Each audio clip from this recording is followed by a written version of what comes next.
ای په دردونو او مشکلاتو کې راګیر انسانه، ولې نه پوهیږي چې ستا خالق تر ټولو ډیر غفور او مهربانه ذات دی؟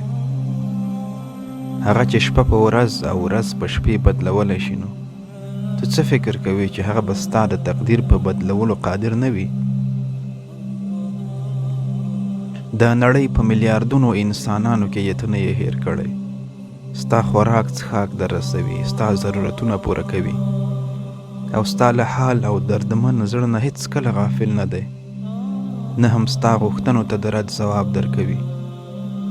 هغه خو به ستا ازمایي چې زما دغه بنده ما سره په مینه کې د صبر تر کوم حده پورې تلی شي، څومره حوصله کوي، څومره ما یادوي او څومره شکرګزاره اوسي. او بیا چې کله هغه ستر ذات له خپل ټول عظمت او جلال سره له تا عجز بنده نه راضي شي، نو د ځمکو او اسمانونو دروازې دې پر مخ خلاصې کړي او په یو کن فیکون د ټول ژوند در بدل کړي. د یو مؤمن مسلمان په حیث په دې کلک یقین او باور ولره. بسم الله الرحمن الرحیم. ومن يتق الله يجعل له مخرجا ويرزقه من حيث لا يحتسب ومن يتوكل على الله فهو حسبه.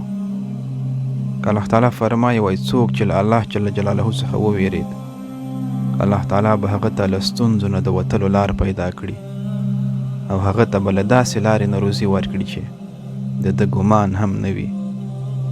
او چا چې په الله تعالی توکل وکړ، نو هغه د ده لپاره کافی دی. السلام علیکم ورحمة الله وبرکاته.